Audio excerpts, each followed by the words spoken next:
So I'm really happy to present this month's speaker, Anna-Lena.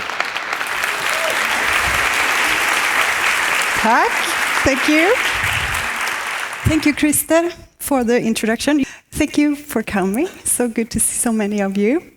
I asked for, make it dark in the room, and I can see they didn't do what I told them. I can see him. So you have to be nice today, okay? So, okay. My name is Lena Mayor Ekeblad, and some of you know me by my text paintings, probably. And some of you might know me from my necklaces. I sold them at Designtorget for 10 years almost. And I also make concrete cakes. And some of you might know me from working at the Forsman Bodenfors, a factory, or a monkey, or a nudie. I am one of those that mix my art with other stuff. Right now I work full-time with my own production. So, today's topic is courage, a big one. And I won't be telling you how you should be courageous. I'm not going to explain what courage means. I'm just going to talk to you about some embarrassing, crazy, stupid shit I have done and where it has taken me. So, I'm going to take you back to 2005. I was working full-time at Nudie Jeans, and I was painting in the evenings. I always paint, even if it's like hobby or full-time. And already then I was obsessed with letters, and I would collect these, like old wooden stamps. And I would, at home, on the floor or at the kitchen table, paint on them and make patterns. And I have a dog and a husband. And they weren't really happy because I made a mess. So I started thinking about getting a studio space. And I would always go on walks in the evening. And there was this place I would always pass by in Linnéstan. It had a big window. It was just one room, but it was filled with paintings with crazy animals, and there were fabrics, and there were wallpaper and trays, and everything was colorful and creative, and I could see a desk with paint on it, and it looked like paradise to me. I would just stand like this every night, and the person in there must be the happiest person in the world. I want to be that person one day, to have a studio space. And one day, she had put up a note in the window saying, "Sign up for this workshop. I will teach you how to paint on fabric and make trays." And I didn't want to do that, but I felt like, okay, I'm going to sign up. This is the embarrassing part. I'm going to make her my best friend, and I'm going to convince her to let me rent out the space. So I went to the class. It was like a weekend class, but I didn't even wait till the second day. On the first day, I sat next to her and told her my plan. I said, "You're gonna become my best friend, and you're gonna let me rent half the space." And she said, "Yeah, sure." So next day, I just moved in, all my stuff, all my letters, and started to paint. I went there before work in the morning. I went there after work. I went on the weekends. I just, did the thing I wanted to do. And she was so kind. She didn't only give me a desk. She gave me one of the walls. So I would paint and do my text paintings and put them up on the wall. And the thing is, I was just happy to have a studio space. I haven't even thought about people wanting to buy my stuff. But people just decided before was walking in the evenings and looking in and started to call me. Like, "Yeah, can I buy that painting?" Well, okay, sure, yeah. So not only did I have a studio space, not only did I paint, I also sold my stuff. And this was all because I was embarrassing once. So this is around 2006 now. A wonderful bar called Björns Bar opened in Gothenburg. And we started to go there after work. before the studio, had wine and cheese. I think some of you probably know the place. And in the beginning, they had nothing on the walls, just white walls.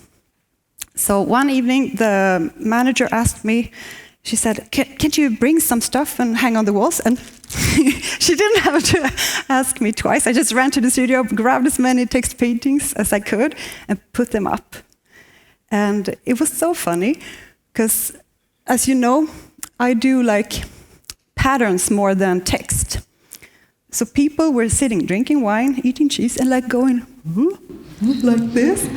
And it was of course amazing to see people interact with your art. And I didn't think much of it, but the weeks passed by, and the manager called me at work.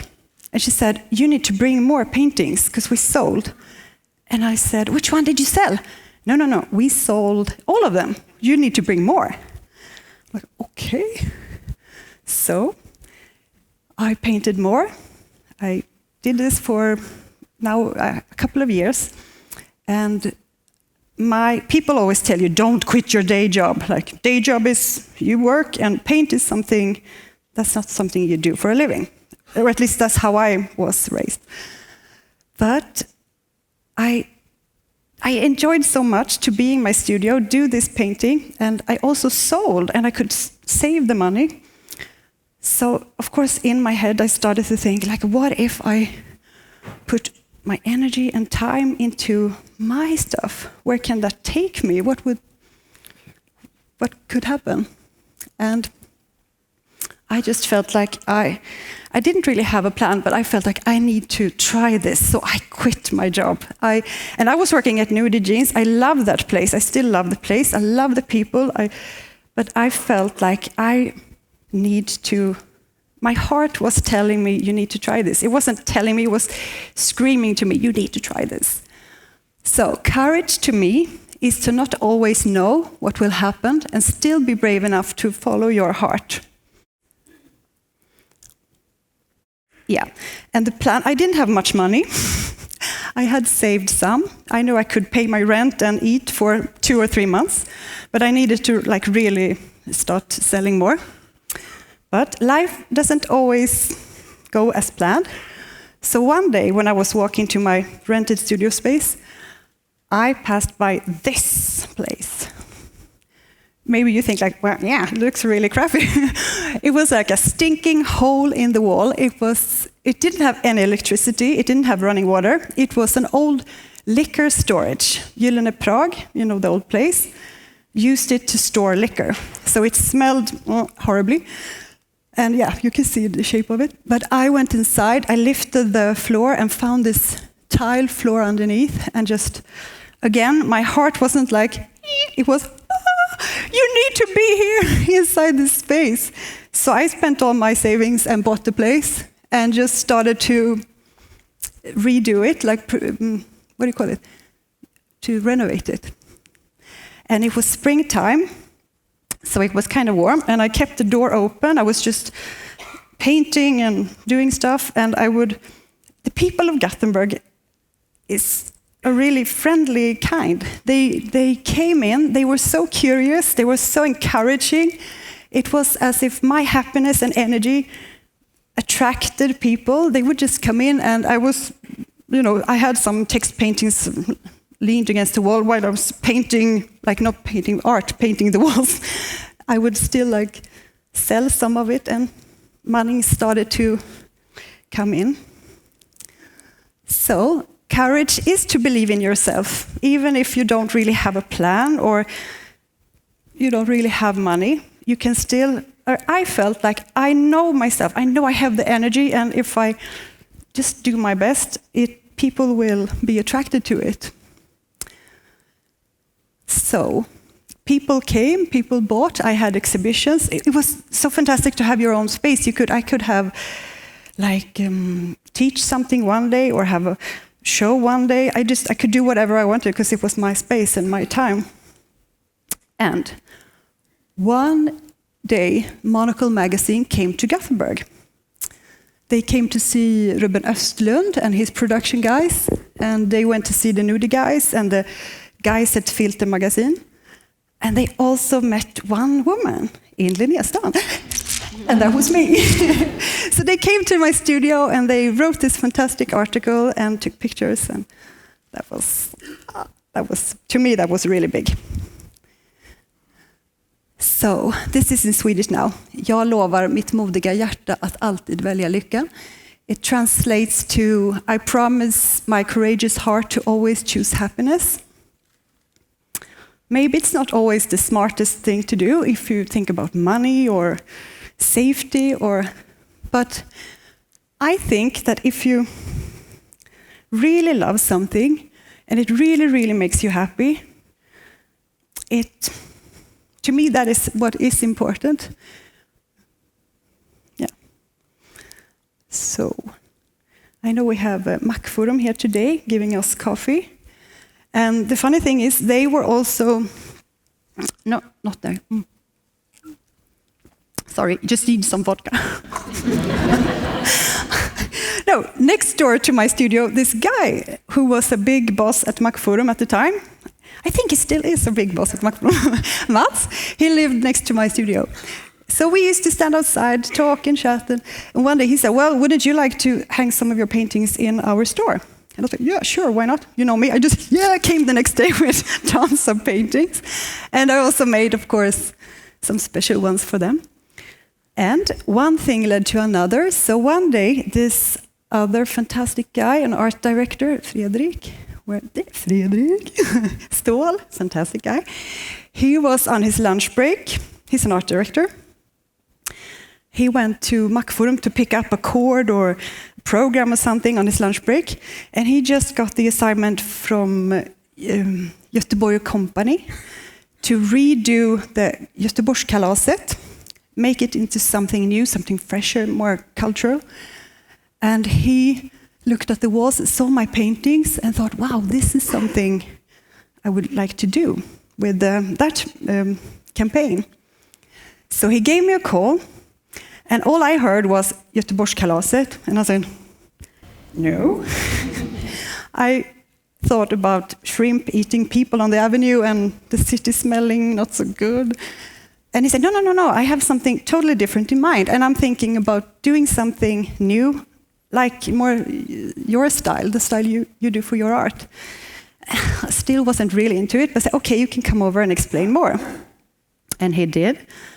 And as I said, he's a fantastic guy, and he was kind of talking about his idea. And I said, okay, I will do it if I get a say in how everything looks. We do it together. We use colors I choose and like. We don't mix in logos and stuff. We do it really, really clean, and we keep it simple around my text. And I thought he would say no, but he actually said yes. So we did this. I am still so proud of this campaign we did. The whole city was filled with my text art. It was like actually a campaign for me. But also Göteborg, they were so super happy about it. They really was happy. Yeah, and as you see, you can really tell it's my style and my colors and Fredrik's fantastic layout. And yeah, and we also did some original ones that we auctioned off and gave to Stadsmissionen the money. It was like a dream project. So courage can also be to be in charge and really not just do things, do it your way. Tell people how you want it. So, I don't know what time do I have. I still have. I told you. Christer, he's like the best. So, have the courage to dream big, take small steps. Oh, no, I'm not telling you how you should. I'm just telling how I do, okay? So, I have the courage to dream big, take small steps every day, and give yourself missions. That's kind of, yeah. That's how I do it. I kind of dare myself to do stuff. That's what I mean about mission. Okay, so I am running a little bit out of time. I'm going to quickly go through these ones. I hope this makes you curious, and you will contact me and ask about those that I didn't talk about. But it's other embarrassing stuff I've done to get projects. So I do a lot of collabs right now, one with Linda Pubs, the fantastic designer and illustrator. You should add me on Instagram, Mayor Ekeblad. You can see all the stuff I'm doing. Follow me on Instagram and you will not miss anything I do. So, thank you so much. Be courageous, guys.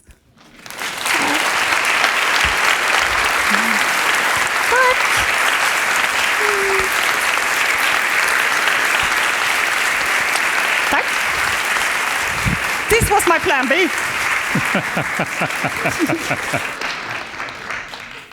Thank you, Anna-Lena.